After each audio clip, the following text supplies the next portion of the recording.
I think ego is really interesting because it's been pretty much villainized in modern society and among self-improvement culture. But if we trace back what ego really is to its root, it's actually a concept that's pretty neutral by design. So if we look at the facets of ego, what ego is your identity. Ego is your sense of psychological self. It's any label, any personality trait. This is all ego. If you want another word for ego, you can say identity. And many times why people blame their ego, it's not because their ego is out to get them, but it's because they have fallen too in love with their identity. And then when the construct of their identity starts to turn into something they don't favor that much, they start to blame ego as a whole, as some sort of separate concept and, something within them that's almost out to get them.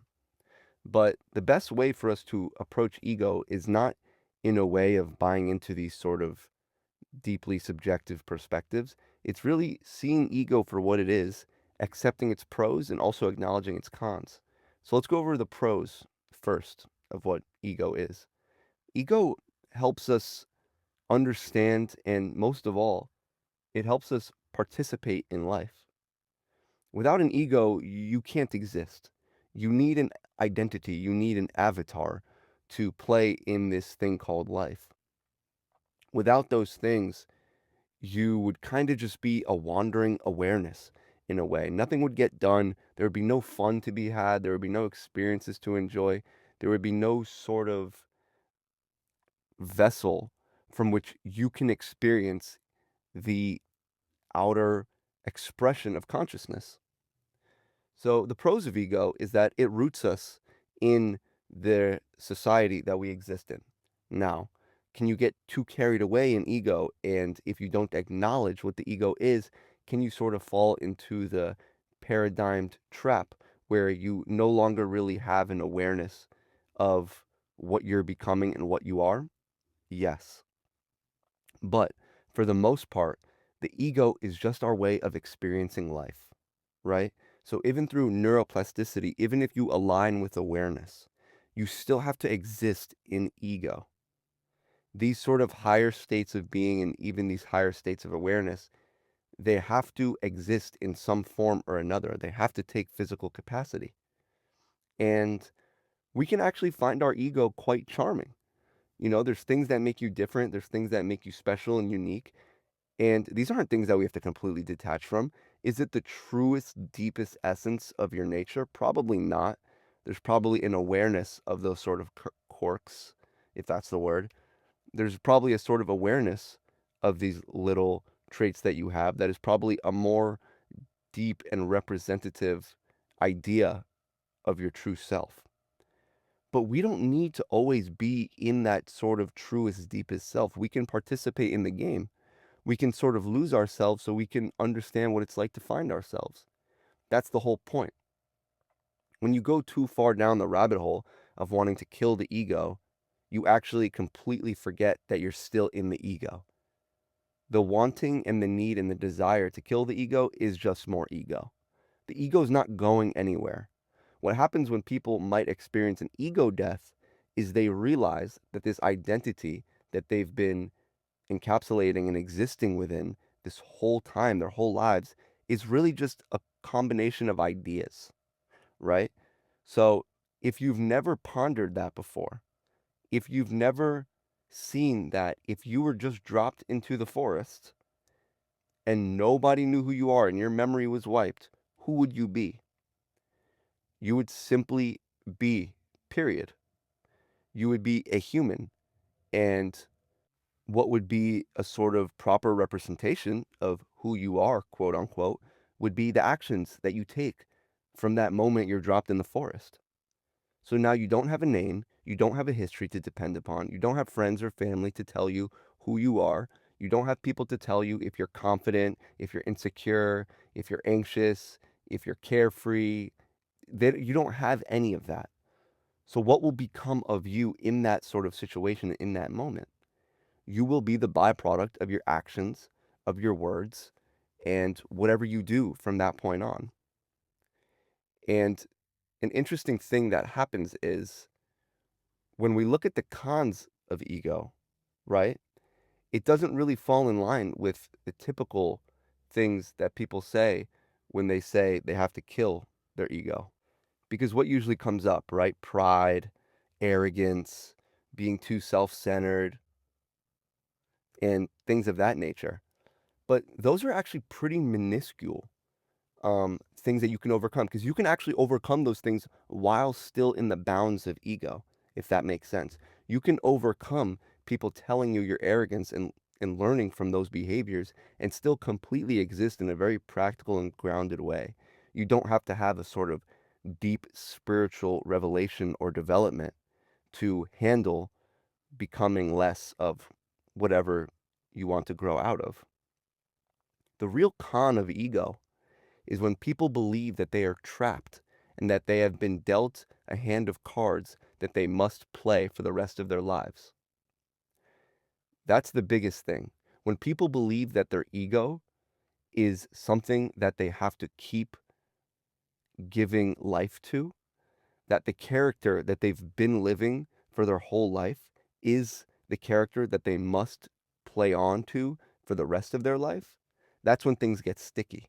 Because that's when these sort of central belief systems, these doubts, these negative thoughts, all of it can kind of come honing down on a person's awareness.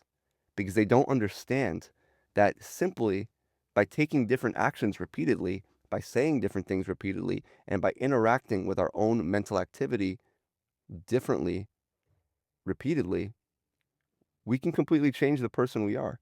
We can change our ego. We can change how it's formed, sort of like we mold a clay pot. We can mold our ego in the exact same way to better represent our true essence and our deeper state of being. When we start to navigate ego as a sort of tool instead of any other thing, we start to see that our ego can actually be the most elegant and useful mirror that we have. Because through our sort of autopilot, unconscious actions, we start to see that the things that we've been doing consciously is starting to go into effect, right? So if we decide to make a change late at night in our room while scrolling on our phones or you're listening to this podcast, that is one conscious choice.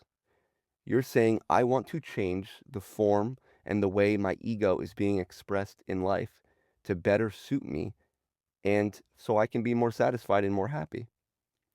Now, the trick is finding ourselves sort of living out that programming, that conditioning, and making those small tweaks because that's the ego. You have to think about it like you're molding a clay pot. That's what you do to your ego. If someone is extremely shy and they've always wanted to be extroverted and confident, how do you think they would go about doing that? Being trapped in ego would say, you're just a shy person. You're never going to be good at public speaking. You're never going to be good at being social. You're never going to be extroverted, anything like that. And it's true, maybe part of them is naturally more shy. And whether that's due to environmental conditions, whether that's due to any other psychological principles or childhood factors, whatever it may be, it can be rewired. And that's the truth. Through repetitive action, through extroverted action, that shy person can become better at socializing. They can become better at public speaking. They can train their nervous system to not react in such a frantic way when encountered with these situations that they would usually run from. And that's the important part, is that once we realize that the ego is really just a system in place, almost like a computer, we can start to dial it and maneuver it in a way where it actually helps us know ourselves better. And most of all, we can express ourselves how we always wanted to. An introvert is not trapped in being an introvert, and an extrovert is not trapped in being the same. No personality trait, no nothing is your destiny, is the cards that you've been dealt, and you must hold those cards forever. You can play them differently, and what you will receive from reality as feedback will also differ. So when we stop villainizing the ego, we start to see it's just a set of ideas that we've assigned to ourselves in our life. Our name, our friends, our family, our job, our habits, our hobbies, everything is a set of ideas. It's not a bad thing. Those ideas will exist either way. It's about changing those ideas to better suit our lives so we're not living miserably with the false idea that who we are is a set in stone system. That a personality is a very fluid idea. And that simply by repeating things and showing our brain the type of person we want to be, we can change the ego and make it we can change the ego so it starts working for us instead of against us.